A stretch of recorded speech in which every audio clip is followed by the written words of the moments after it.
Okay, so welcome Yaakov, new to our class. And you did get this. The guy who came last time. That's a different person. Yes, yes. I forgot the other guy's We name. had a couple of newcomers already, so yeah. So we made it so far, I think, through Rivi Trope. So we're gonna go back. We're gonna review what we already covered, and we're gonna cover some new ground, and then we'll have a chance to practice applying it. All right, so we're gonna start with etnachta phrases. So we're gonna do line 1 together. You guys ready? Mercha tivcha munach etnachta. Tivcha munach etnachta. Mercha tivcha etnachta. Tivcha etnachta. Good. Any questions about etnachtas? It's great doing it with you. Yeah, I guess if you just. The recordings are the same. No. I know, it's beautiful. Okay, thank you. All right, so we're at sof pasuk phrases, and the mercha tivcha don't change here. It's just sof pasuk is added. So line 1, ready? Mercha tivcha, mercha sof pasuk. Now, if you remember, I did say there are some regional varieties. So as you might hear, mercha tivcha, mercha sof pasuk. You might hear those are two different ways of doing tivcha and sof pasuk. Very common, probably especially in the reform world, but I'd say it just depends on the region. So you might hear those, but let's keep going. Line 2, ready? Tivcha mercha sof pasuk. Line 3. Mercha tivcha sof pasuk. And then line 4. Tivcha sof pasuk. Now, before we move on, I don't think I actually put the recordings up of this one, but we should, while we're on sof pasuk, we should talk about sof aliyah, right? When you come to the end of a Torah reading, I'm sure you recognize this. Mercha tivcha, mercha sof pasuk. So let's try that together. Ready? Mercha tivcha, mercha sof pasuk. Okay, let's keep applying it. Line 2. Tivcha, mercha sof pasuk. Line 3. Mercha tivcha sof pasuk. So you hear how the sof takes on a little bit of what mercha would have been, but there actually is no real mercha there. All right, line 4. Tivcha sof pasuk. Good. Okay. Any questions about sof aliyah when we come to the end of a Torah reading? So that's what that generally sounds like. Now, one regional variety that I sometimes see is sometimes people modulate up. Instead of mercha tivcha, they go mercha tivcha, mercha sof pasuk. They go even a little higher than you need to. So you might hear that sometimes too. That's a regional variety. At the end of Shabbat, or I mean, in Shabbat prayers, they also make it higher. Yeah, well, if you're talking about the Ve'ahavta, yes, because they do. Ve'ahavta is done in Torah Trope, which is why I think this is why we started with Haftarah, which was more new. I would assume that a lot of you have heard Torah Trope before. You know, even if you didn't know it when you did it, if you know the Ve'ahavta, you know Torah Trope already. So it's just a question of applying it. In fact, I should have gotten a copy of the Ve'ahavta for everybody. I think that would have been good practice. Right. It's very good. So Yes, we could do that. We can do that next time. Or actually, what we could do is we could get. I'm sure we have Sidurim. We do. We have one more class next time. Okay. I think it's always printed with the trope marks and everything in a. Yes. Actually, some texts don't, just because they get lazy. Like they expect everyone to just know it. But yes, it should always be that and the. I can't take that call right now. That and the sorry, that and the blessing before Haftarah, which again is in Haftarah trope mode. So sometimes you see that also printed without the tropes because it's assumed that people will know it, but you should always have the tropes there, you know. Are you looking to see if we have a copy there? What Siddur is it over there in the corner? Shalom. It's definitely in there. Oh, it's definitely in there. Definitely in there. So then the question, well, the question would be if the people online would have access to a Siddur right now as well. Care to answer that? I'm sorry. Bible. Can you answer Yes. that one? Do you have have access to a Siddur right now that you could use? A ton of sea doors. I see, I do. Any siddur that it has a ve'ahavta in it, so. Yeah. Yes, See, okay, Doris, great. that are older than you are, Cantor. Well, that's not that hard. So true, so true. Okay. Okay, so we're gonna continue on with the tropes, but we're gonna, in a moment, before we come to the printouts that I made for today, we're gonna practice with the ve'ahavta, because that's something that's familiar to everybody. I have this. Oh, no, I definitely do have that memorized, because I've been saying it every night before bed since I was in 6th grade, but yeah. All right, When my brother was singing for his bar mitzvah, and they did do bar mitzvah for me. So when he was practicing, I learned it and I know it from then, like. of course, it's very easy to learn it by heart.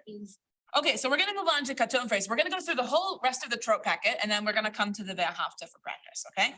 So katon phrases, do you want to hear it first, or we just do it all together? Do it together with feeling. Ready, line 1. Ma pashta muna katon. Line 2. Pashta muna katon. Line 3. Muna katon. Line 4.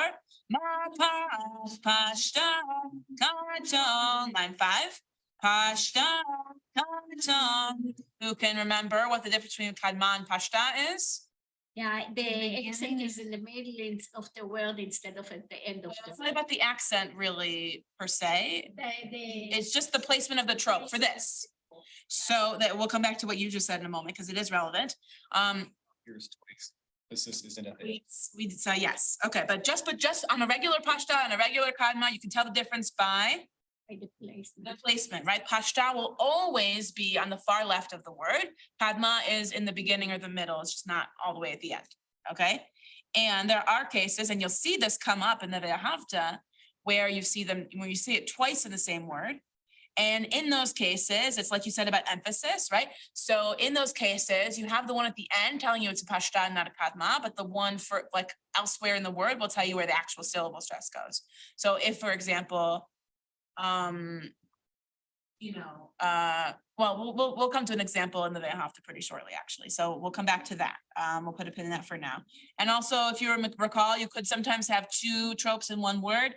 If the first one looks like it's a kadma or a pashta, and the second one is a katon, what does the first one have to be? Pashta. If it's 2 in one word? No, so the kadma will be in the middle or at the beginning. If it's 2 in one word, it has to be a kadma, because pashta is always at the end. If it's 2 in one word and the katon is the second one, then it can't be a pashta. Right, so that's the logic for you of telling whether it's kadma or pashta when it's 2 tropes in one word, but they're not both the same trope, right? One is a kadma, the other is a katon. All right, and you'll see examples of that sometimes. There'd be a kadma and then a pashta with another pashta, like it's saying, Same word. yeah, I'm trying to think of like where the emphasis would be. No, I've never seen a kadma and a pashta in the same word. I have seen a mercha and a pashta in the same word recently, actually, in one of the recent Torah readings, either for the upcoming weeks or that just happened. So somewhere around right where we are right now in Deuteronomy. And it's not that common to have a mercha and a pashta in the same word, but I've seen it. So the kadma will be before the mercha? Or not necessarily? A kadma. Well, kadma can happen in a variety of situations. Yeah, these are just the most common. You most commonly see kadma before mapach. It's a nice lead-in. So that brings us to line 6. Do you want to hear the kadma mapach before we do it, or do you want to just go into it? Go ahead. Okay. Kadma mapach pashta munach katon. So kadma mapach. All right, let's try the whole line together. Ready? Mapach pashta munach katon. Line 7. Kadma mapach pashta katon. Yativ versus mapach. What's the difference? Yativ is always at the beginning. Now, I might have mentioned this before, right? I definitely mentioned this before. You might see some texts when they're showing you the tropes Some of them will actually make a pashta thicker and a kadma skinny. And they would make a yativ closed into a little triangle. Versus mapach is a little bit of a broader stroke. But not all texts will do that reliably. And so you can rely on knowing where the trope will be placed in the word, if it's yativ or if it's yativ versus mapach or kadma versus pashta. All right. So do you still call it yativ when it's closed like a rectangle? When it's closed like a triangle, it's still yativ, yeah. I just wanted you to know in case you ever came across one of those, that it is a yativ. Can make cross it. Yes.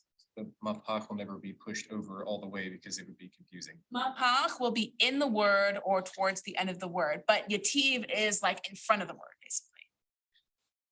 Where's the little symbol, like, when I learned once before, they said it looked like a wishbone. That's like, That's on the first page. Yeah, we saw it. yeah, we did. Okay. So we're coming to line 8. So yativ munach katon. Let's try that all together. Ready? Yativ munach katon. And then line 9. Yativ katon. Any questions about katon phrases? And again, like I have seen, it's not typical for mercha to pop into a katon phrase, but I've seen that. I've seen like these are not end all be alls for what trope phrases you might encounter. They are the most common types. So ideally, like if you know these well enough, you would know enough to like make it through in the real world when you encounter tropes in the wild. Okay. On 271, you never know when you run into a trope. That's, Okay. I realized I need a new pair of glasses because I cannot see the tropes. Okay. yeah. So we come to Rivi phrases. Now, if you recall, in Haftarah tropes, kadma stayed the same between katon versus Rivi phrases, but here it's a little different.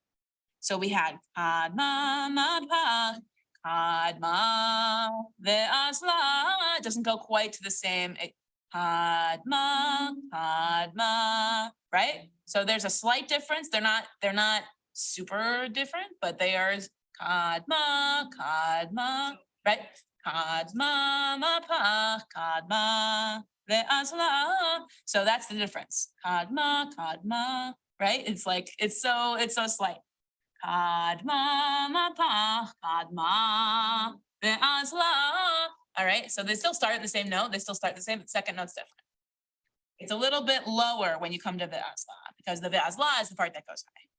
All right, so I'm gonna demonstrate line 1 for you first. Kadma ve'asla munach revi'i. So this munach also, it's got its own thing going on. As you probably will recall, munach is always gonna depend on its environment for what kind of munach it's gonna be. So let's do line 1 together. Ready? Kadma ve'asla munach revi'i. And what's nice about revi'i when you get to Torah trope is revi'i 1, 2, 3, 4, just like what the name suggests. Exactly. Because the name comes from the Hebrew for 4, right? 4th. So, all right, line 2, ready? Kadma ve'asla revi'i. Okay, line 3. Munach revi'i. Now, this munach, right, is the munach before a munach, with or without the mafsik. The bar here, you'll encounter it sometimes, but sometimes you see it in other circumstances too. So it doesn't really mean too much on its own. You could use it as a pause, but you don't necessarily need to rely on that as an indicator of anything with the trope. So this munach is like, if you think of like the sol, do, re, mi, fa, sol, la, ti, do, right? Do, re, mi, do, re, munach. So that's how you might remember that. Do, re, mi, do, re. It's pretty easy in that regard, if you can remember that. So it's munach, revi'i. Try that together. Munach, revi'i. All right, any questions on that? Oh, I had a question. Yeah. Last week we saw that the munachs could occur multiple times in a row. Yes, they can. This is maybe a case like that. What's the pronunciation? I don't remember. If there are like, I think we saw the example with 4 in a row and maybe that was. not- Like, how do you classify it in the phrase? How would you, okay. how would you? So it would depend on what comes after all the munachs. After the whole string of munachs, if you have a talisha ketana versus a revi'i versus, like, those are like the most common things you'll see after a bunch of munachs. A talisha usually gedolah or ketana or a revi'i. But it's, I mean, I don't know every single attestation there is. Is there somebody? Someone is trying to get in, they don't know the. Oh, okay. We'll pause for a second. We'll put a pin in this conversation because I want to make sure everyone gets it. This is the problem with, we don't have anyone manning the desk on Sundays, so. Code. There I see the glass, so somebody was there at some point, because when I came in, I don't know the code, In the kitchen.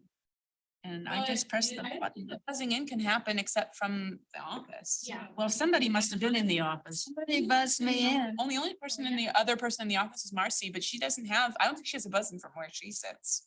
I The was buzz is in the center, so I don't know. Yeah, because you said that happened last time too, huh? just Actually, somebody, somebody, and it We've got a friendly ghost. I don't know who it was, but Okay.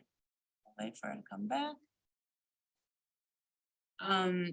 But yeah, like I was saying, like the most common tropes you would see after a string of munachs would typically be Tlisha, Ketana, Gedolah, a pazer. So any of the special tropes, too. Or revi'i, because obviously you see revi'i is the example where it's given. We're also gonna go through, I want us to also go through munach when it's by itself. Because there are times when munach is not clear, is in between phrases and it doesn't have a partner. Because remember how I said munach always depends on its environment, right? It always depends on what comes after it to determine what it's gonna sound like. Everything okay? Fine, they two guys, one had a T-shirt on that said Christian something UC, like University of Cincinnati, and they had a drone. They wanted to know if it was okay if we flew the drone overhead, and I said no. Yeah, please say no. That's not, no, that is not appropriate. No, that's not appropriate. Plastic, I don't know what is it. yeah, I hope they don't do it anyway. Can No, you- no, they said, I- they said, "You want to check." I just said, no, I don't know. That makes you uncomfortable. Okay. Yes. Thank you for checking on that. One. He's respectful enough to ask. So anyways, I was just saying how, there are some cases where a munach will occur outside of any phrases. And, you could chant it a couple of the different ways, but I'll go through what that would be like too. But in terms of the classification of the string of munachs, if you have a string of them, it'll still depend on what comes after it. So whether that's a tlisha, gedolah, ketana, pazer, or revi'i, those are the most common culprits. But I don't happen to know every single example of attestation for strings of munachs off the top of my head. So I can't speak to like every single thing that's out there, but those are the most common things that I've seen. Did that answer your question adequately? I think so. You would highlight it to match that or not highlight it to match that, right? Because special tropes 2 doesn't have, right? So if that helps you. Okay, so then before we move on, let me talk about that munach. Munach that occurs outside of a phrase, like munach, mapach, pashta, munach, katon, right? That munach, the first one, is not part of the phrase, right? So often, like it's like an interstitial munach, right? And typically that is chanted like this, munach. So let me just try that, munach. So if we saw that, let's like pretend for nothing, nowhere in particular, because this is an example that's not in the packet. This is not an example that's in the packet. But let's say you saw that in front of line 1 of katon. So let's try practicing that before line 1 of katon. So we're gonna do mapach, pashta, munach, katon, okay? The same munach that I just did. I'll demonstrate it for you. Munach, mapach, pashta, munach, katon. Can we just try that? Munach, mapach, pashta, munach, katon. So that's if munach doesn't have anything immediately after it to indicate the phrase. And it's outside of the phrases, and munach, that's how you would do that. But if you forgot, you could just keep it on one note and then you could move forward to what's next. There's no like end all be all. Like no one's monitoring to make sure you're getting all the trope right, by the way. You know, the Gabaim, it's their job to make sure that the Hebrew is chanted correctly. And so technically speaking, they should only interject it, like if you lose your place, right? Or if you, I think if you like, if you should really only do it if you mispronounce the Hebrew in a way that changes the word. Like, I recently heard, a couple times I've heard before, mistaking ish versus esh, and those are very different words, right? Ish means man, esh means fire, very different words, okay? So, but there's, I mean, it's Aleph Shin versus Aleph Yud Shin, right? So like easily mistaken, right? Or if you pronounce he as who, they're all spelled like who in the Torah. So you just have to know when it's supposed to be he, even though it's spelled like who. That's a fun little Torah fact. I don't think I've seen a single spot in the Torah where he is spelled correctly. Yeah. I mean, because he is she. Yes. He is she. Maybe because it's so much less common, then you would see who. But it also refers to words, right? You refer to, because in Hebrew, even objects and all kinds of things, male versus female assignations. And so you could still like, it's Chaim he, right? Correct. She is a tree of life, that she is the Torah, right? Torah is a feminine word. And so like you would say he, but if that were saying that in the Torah, right, it would be spelled like who, even though it would be pronounced like he. So there are things like that that you kind of have to be aware of. And the same thing that applies, by the way, when we talked about Haftarah in the last couple weeks, when you see Adonai spelled out, Aleph, Daled, then Yud, right? Yud, you would see that spelled out, and then Yod Heh Vav Heh. Then you know it's Adonai Elohim, except for one exception, which is when it's about the 13 attributes. Right? Adonai El Rachum V'Chanun, Oh, right? okay. So that one, that's the one case in the Torah where it's Adonai. And that time, both times it's Yod Heh Vav Heh, Yod Heh Vav Heh. So that would be an indicator for you that it's not one and the other. So when you see that, you know. Okay. So that's about the special circumstances for munachs. Let's move on and cover the rest of the packet. So Tavir phrases. Now, if you might remember in some of our past classes that Tavir is going to be the trope that helps you center yourself in the Torah trope mode. Tavir is the same as Amen, right? And if you were doing one of the other tropes for like, you know, Eicha or for High Holiday, right? You would do the Amen you would do Amen on the Tavir that matches that trope. Amen. And then that would get you into that trope mode, right? But you don't have to worry about that because we're not. Okay, well, in the future, I'm sure I will teach a class on those too. I didn't want to overwhelm you all during this summer, so I figured I would just stick to Haftarah and Torah for now. But certainly I'm open to coaching anyone who wants to learn the other tropes on their own. I just figured you would need some time to really master these first, and I didn't want to put too many different tropes in your head at the same time. Because it can be, Yeah, we have enough to keep track of everything. Even I struggle to keep them all straight in my head without looking at something else at like a musical notation to remind myself.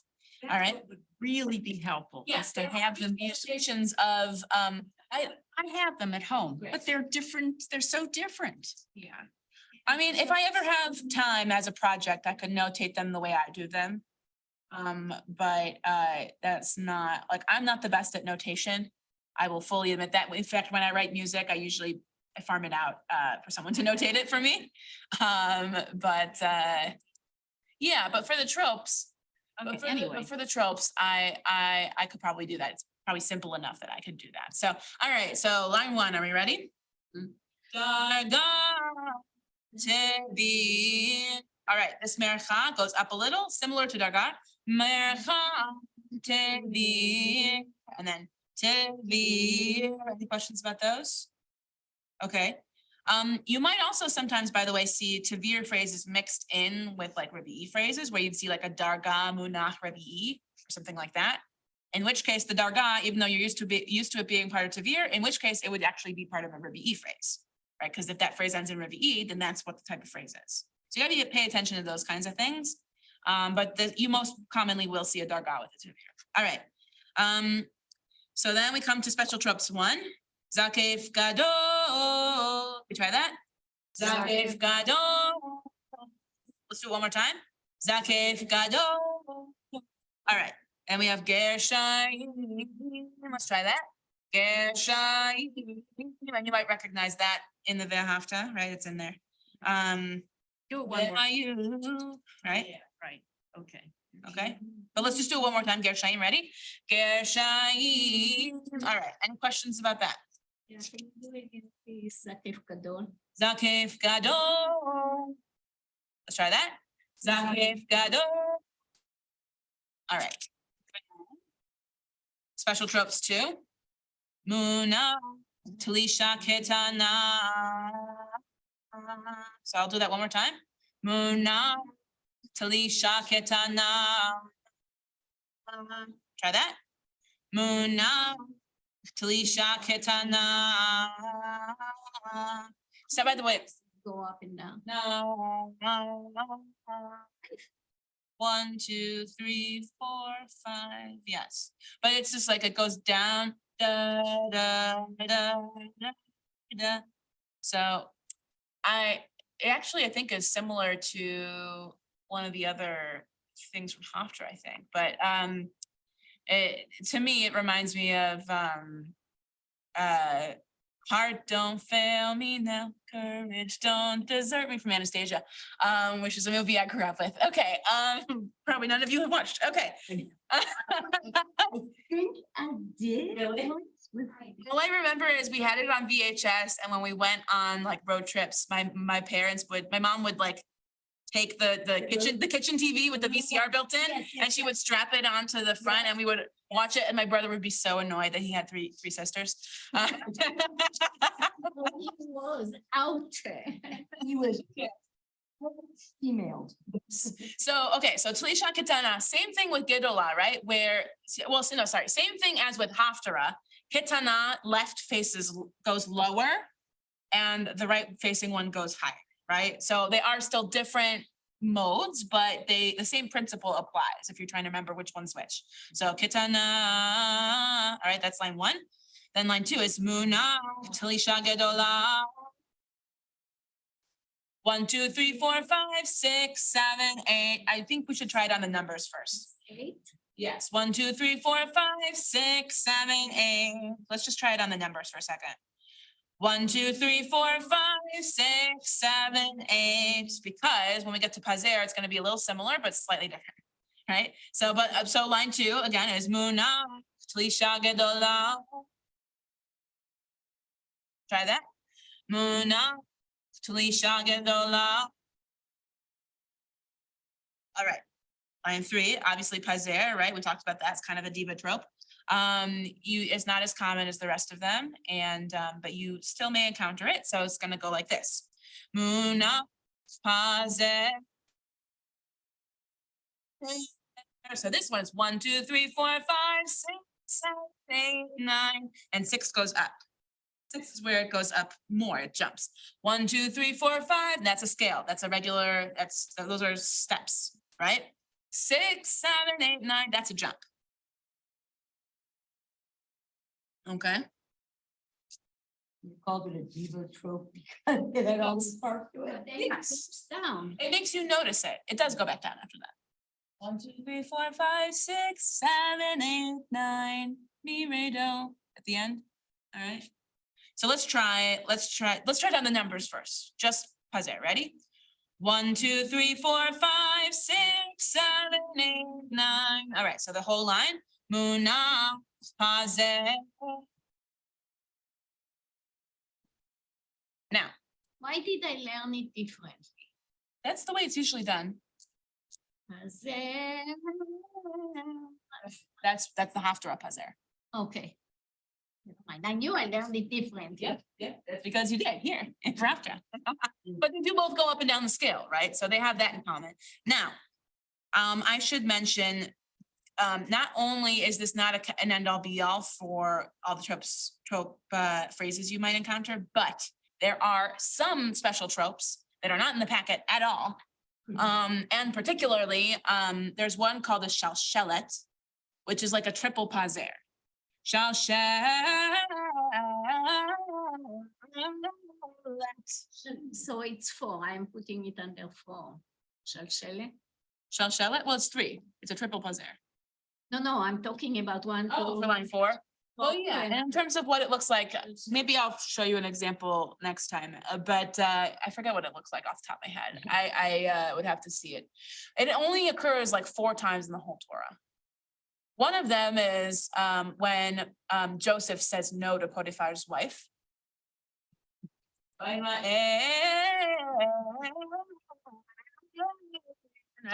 That's a long no. Yeah. Because it was hard for him. To say no. Yeah. So there are a few examples of that in the Torah. So, you know, be on the lookout. There's like a merchak fula and like, those are like the ones that come to mind, which merchak fula is really hard to do out of context for me to remember how it sounds like. But basically, like, those are the kinds of things where you want to pay attention to something that's different. And you can always ask me or your other clergy about it. Cantors are typically going to be probably more knowledgeable about that than maybe a rabbi would be, but that's not always the case. So, and you would want to pay attention to the recording for that. If there is one of those, then hopefully the recording should have that for you. Okay. So, by the way, there are other tropes also from Megillah Esther that don't occur here at all, like a Yerech Ben Yomo, and like there's just some funky ones that don't exist in certain things. So like I said, so just something to be aware of. But if you know these, then you know most of what you would need to know. Okay, so one last page here. Sigil. So this munach is going to be the same as the previous page, munach, and then it's zarka. Munach segol. So segol kind of, it sounds like it looks like what it sounds like. Segol, right? A little bowling ball finger hole thing. Which is also the same as the vowel segol in Hebrew. All right. So I'll do it one more time. It does go low. So something to keep in mind when you're starting to chant something in Torah trope is when you start with Amen, think about what's going to be most central in your vocal range, because trope is a movable scale. So you want to leave some space for higher notes and you want to leave some space for lower notes. So what could happen is if you start with Amen, like, right, if that's too low, Zarka, like that's too low, right? Like you don't have any space. So you need to leave it somewhere in the middle. So you have space for yourself. And the same thing, if you start too high and if you have like a pazer that goes up there, right? You need to have some space. So, amen, try to do it somewhere like it's central in your range before you kind of go into whatever you're doing. And by the way, amen, will happen before any Torah reading you do, as long as you don't have the Torah blessings.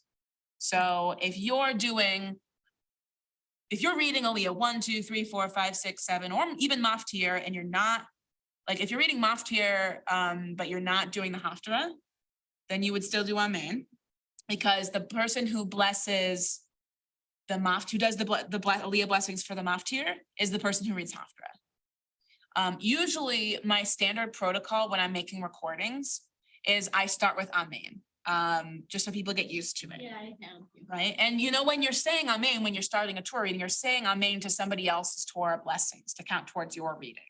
Right. So that's why we start with Amen, but you don't need to do it if you're the one doing the blessing, because Amen is superfluous because you said the blessing. You don't need to say Amen to yourself. Okay, right? You're doing this and the person that's preceding you has a different range. You can change the key. Yes, of course. It's the Amen that will help you do that. So if they do Baruch Hu et Adonai HaBarach, right? They could do that, and you could go Amen, and you would still be fine. Okay. Okay. You don't have to be at the same level. No, exactly. Are you getting a ball reader? Or a scroll Yes. reader? Although hopefully, yeah, the same level. Hopefully the well, I don't know. Hopefully there won't be a big discrepancy in height, because then you have to because the reader, like, if the reader has to hunch over a bunch for like a, I cannot go after Jody because I won't be able to reach. Or Richard Douglas. Yeah. Yeah, Rachel Douglas is even taller. Yep. Or Neil Tramer is pretty tall. Yeah, but you know what? You stood your ground next to him. Actually, funny, I can actually reach the Torahs by myself without a ladder. Oh, The upper, I know. I can do it. I can just reach and I pull them down and I'm very careful, but I can Oh, reach. you got the job. That's why we have tall clergy. Go figure. All right, so I'm gonna do line one. No, so I'll never. I'm gonna do line one for you again. So it's Munaf Sarka. Munaf Seko. We try that together. Ready? Munaf Sarka. Seko. Yes, Tybal. Sorry, all of a sudden, because sometimes have my eyes closed just listening, but I looked up and you were doing hand signals. I forget how to pronounce the system that starts with CH. Chironomy, yeah. Is that what you're doing, or you're just like dancing to it? It's similar to that. It's based off of chironomy. It's kind of ingrained in me because I was a trope teacher and that's at Sinai Temple in Los Angeles, and that's what they use to help the kids. So I'm sometimes still kind of doing those because I'm used to it, but you No, don't I have think to- it's really helpful. Yeah, okay, great.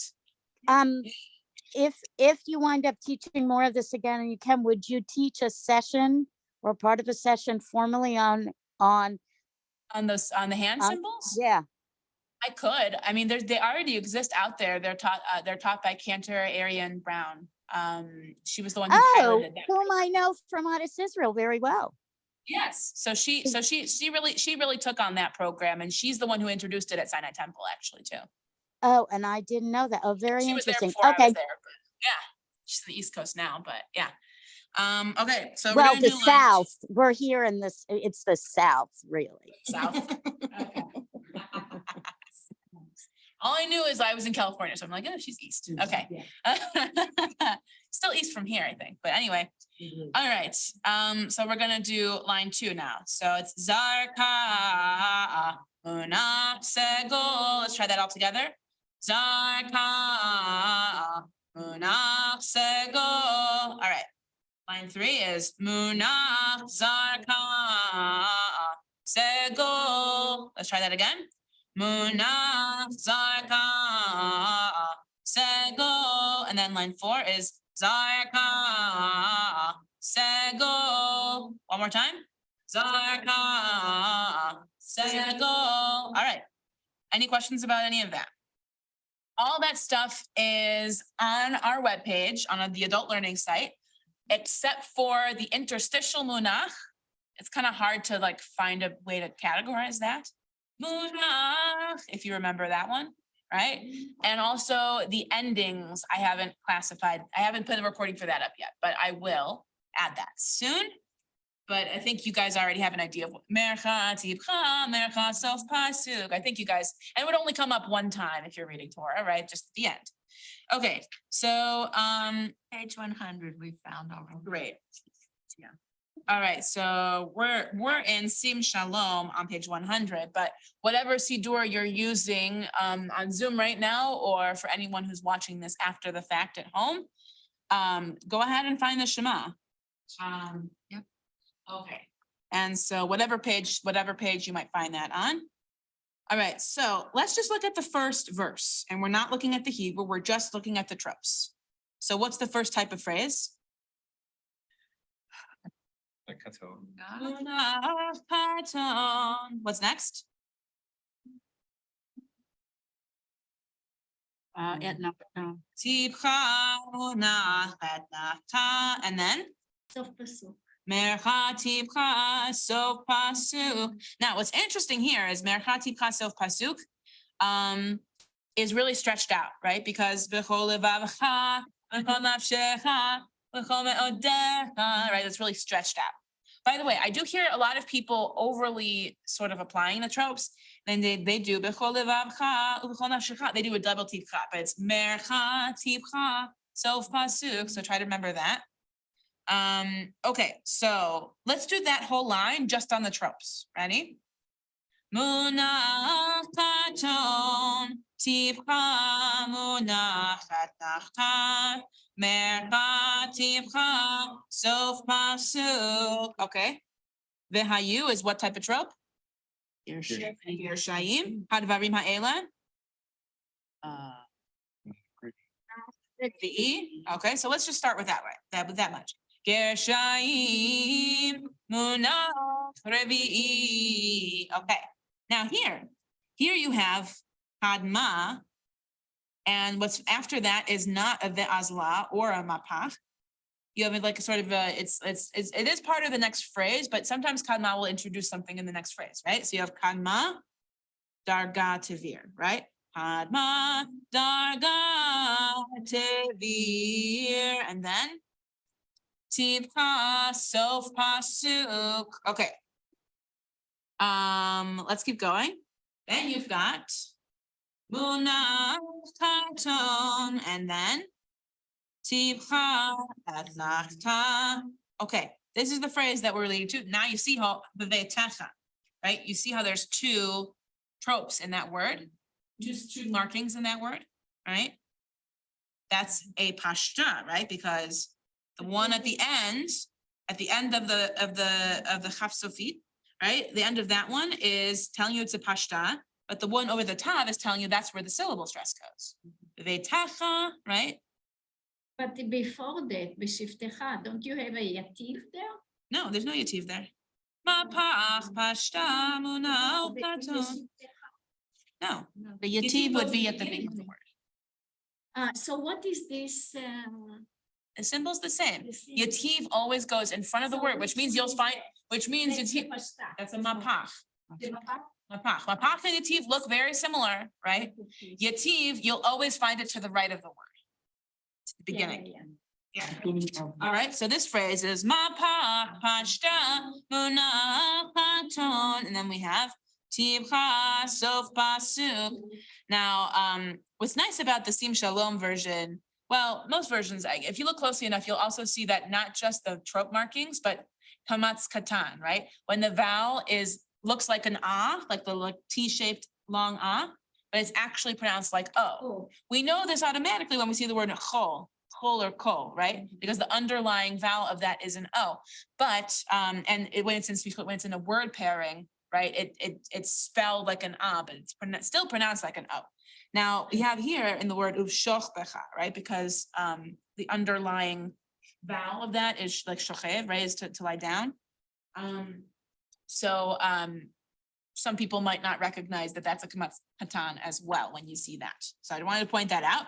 Okay, we're almost done with the first paragraph, right?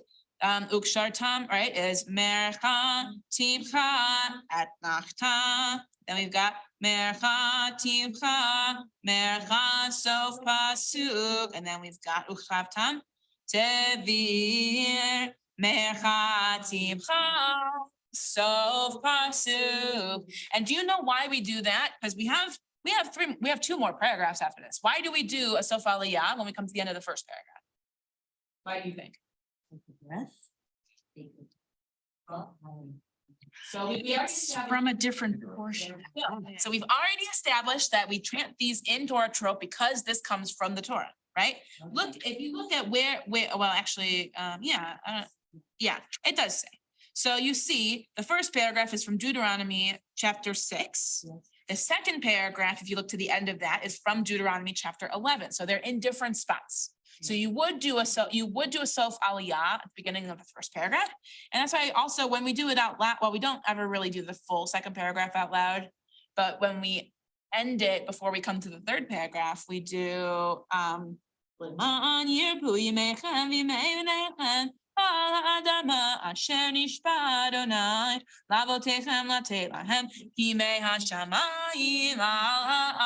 before we go into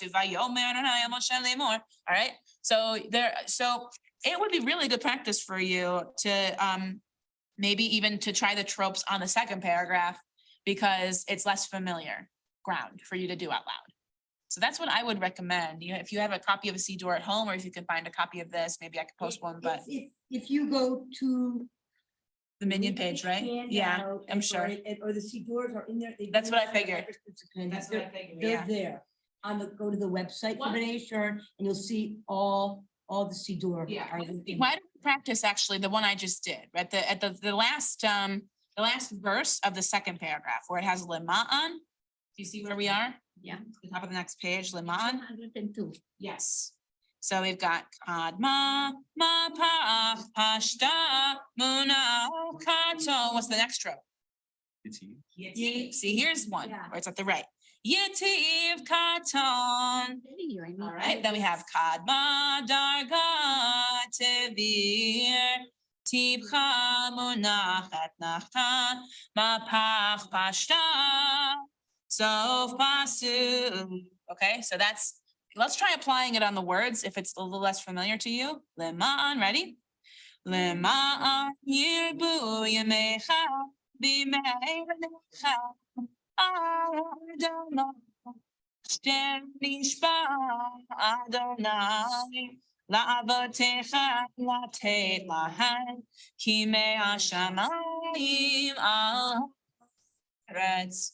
Okay, there's another spot in the Siddur where you can practice Torah trope. Anyone have an idea where that would be?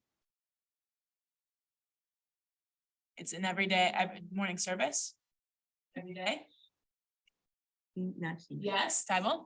Is it, when, after the beginning in the morning, when there are selections, so we can do a Kaddish to Rabbanan?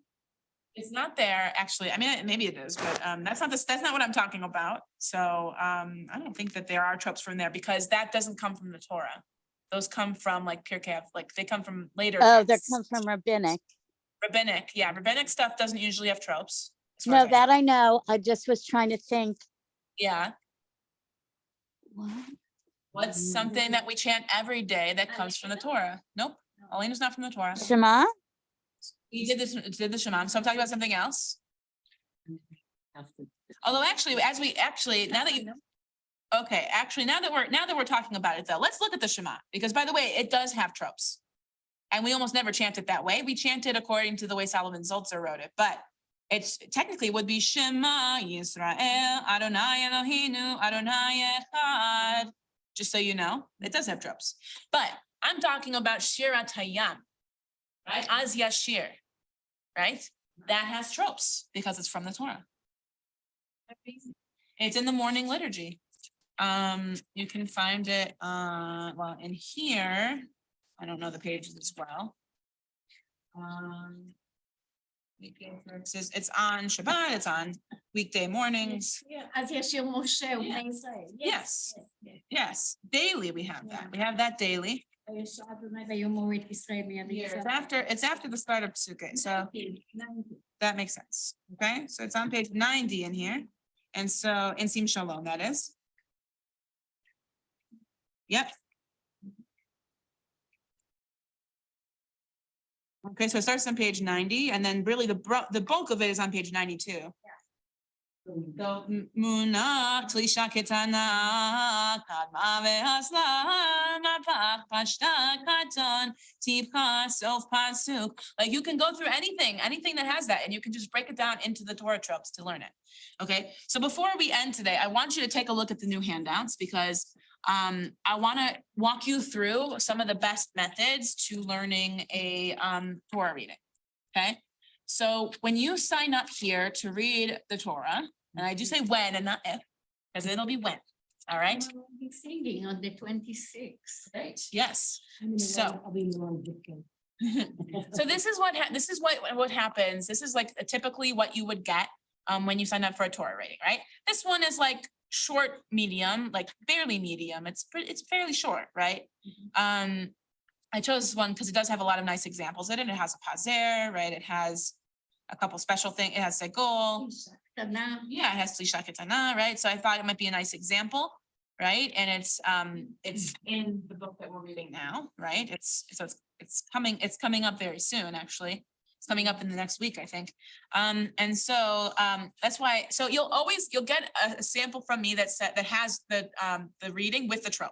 Now, I usually classify Torah readings as try 1, try 2, try 3. Right now, we're in triennial year 1. So that's why any Torah reading you would get from me until Simchat Torah, we'll say try 1. Try 1, and then Aliyah, whatever Aliyah it is, okay? With Trope.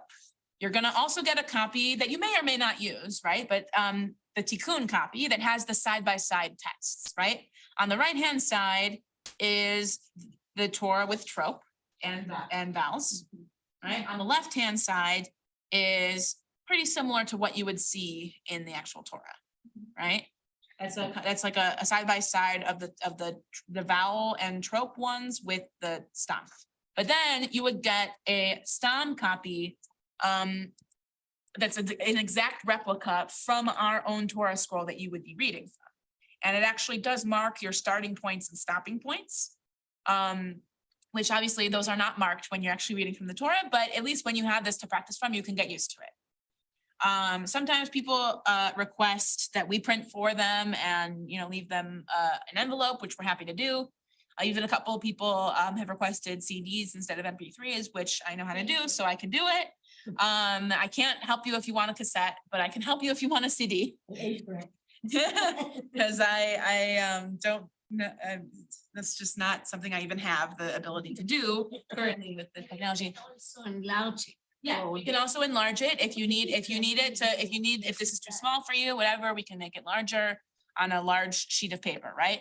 So those are the options. And so basically, the typical protocol is at least a month before you're scheduled to read, I would send you the materials. If you want it sooner than that, I can oblige you on that too, right? And you'll get these 3 copies as PDFs, and you'll get an MP3 recording that you can all access on your own. Now, the best method when it comes to learning to chant from the Torah is daily practice. And this is something that I say to B'nai Mitzvah students, but I'll say it to you as well, daily practice, because the way our brains work is that when we go to sleep at night, we're cycling back through what happened in the day.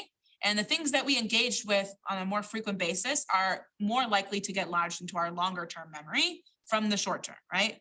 So it is harder to remember these things if you don't engage with them every day or close to every day. And it doesn't need to be a super long period of time. You could practice for 5 to 10 minutes. If you have a longer Torah reading, I do suggest you definitely practice every day and that you, work longer than 5 or 10 minutes. Yes, Tyrell. Since I used to teach this stuff and you mentioned it, if Yeah. people can do it closer to the time before they go to sleep, there's some It's true. evidence that says it gets remembered better closer to the sleep. True. Just don't fall asleep. Don't let yourself fall asleep doing it. And you won't remember it. Yeah. Yeah, that's how I claim for the exams.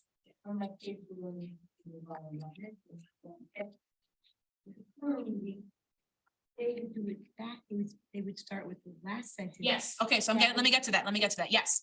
So if you have like a longer reading, especially, but in general, I usually do advise students, and so it would work the same for you too, to maybe start with the last thing you learned, right? Because otherwise the beginning is really strong and then the ending is not as strong. Because then if you go to the beginning every time, the beginning will have gotten more practice than the end, right? So just try to do it evenly, breaking it into small chunks. So like a verse at a time, a phrase at a time, and then a verse at a time, and then all 3 verses, if it's only 3 verses, or 3 verses, and then the next 3 verses, or however many verses there are, breaking it down into manageable chunks ahead of time.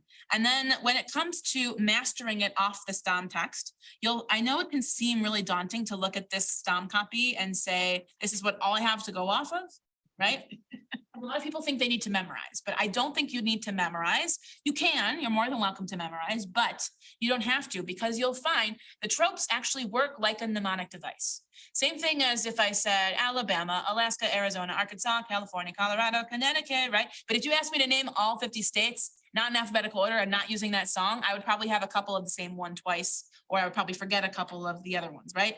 So having something to keep it in a detailed order and with a melody that you're going to remember is going to help you remember the correct words in the correct order much more accurately than you would if you didn't have anything like that. That's how I memorized the Canyon nails. Good. Yes. So it's the same thing off of this, right? Lo tuchal le'echol b'sharecha. If you've practiced it enough time that you can master it from the one with the tropes, then you can start looking off the one that's the stam replica, or you can do the side by side too, if that's a helpful step in between for you. And this is something I highly, highly recommend, which is when you're practicing off, when you graduate to practicing off the stam text, record yourself when you're practicing. Listen back to it and check it against the copy that does have the tropes and see, am I mispronouncing this word? Am I getting the tropes right? You can listen back and check yourself for mistakes if you do that. And that's something I recommend for young students. I recommend it for you. I do it for myself when I'm picking up Torah readings sometimes too. So when I have more notice, I don't always have notice. Do you do it on the phone or you have a recorder? I do it on the phone. Yeah, this- All smartphones have I know. the ability to do that. So highly recommend. It's Stom text. Is it like? So remember we like talked about, do you remember? I mean, STOM stands for, what does it stand for? Sefer Torah, Right, okay. Tefillin, and Mezuzah, the three texts that use this special font and have a scroll, right? Yes. So that's what STOM stands for. It's an acronym. Okay, so you have the tools now to do this. So I will put eventually in the next couple of days, I will put a recording of this. No, the recording of this one's on here, actually. It's on the website already. The recording of Re'eh is on there. So you can start practicing Re'eh. You can highlight it, highlight your copy to match. I mean, you can't take the highlighters home with you now, but you can highlight them at home. And you can try practicing it at home with the recording and then see if, once you've gone a couple days into it, see if you can try it from the stam text. And we might try, I think we will try to, we will try it from the stam text next time. And I might have a couple of new texts for you as well. All right, so we're gonna keep applying what we're learning. We will still review Torah tropes one more time next time. I'm going to put recordings for the Haftarah readings because those are past due. So I'm gonna put recordings for the Haftarah readings. I'm gonna put recordings for the blessing before and after Torah, even though I think you guys probably know that pretty well by now, if you've encountered them in the wild, right? You can also, the endings, the Sof Aliyah. I'm gonna put those up there too, okay? So that's all, that should be by Tuesday, it should be on there. And so you have materials to practice with. Again, you can keep practicing Haftarah too. I do recommend that you continue to practice Haftarah because by no means are you experts after 3 classes, but with more practice, you have the tools, if you've attended the 3 classes that we taught Haftarah, then you have the tools you need to go forth and pick up any Haftarah you'd like. So keep in mind, towards, come like November, December, I might ask if any of you would like to try, well, I'll ask you well enough before November, December. I could give you as many as 2 months in advance so you could practice it. And then keep in mind, if you read Haftarah first, by the way, you will have the tropes and the vowels right in front of you. You can use a copy that's highlighted too. So you can use anything like that. It's Torah, we'll get to practicing that.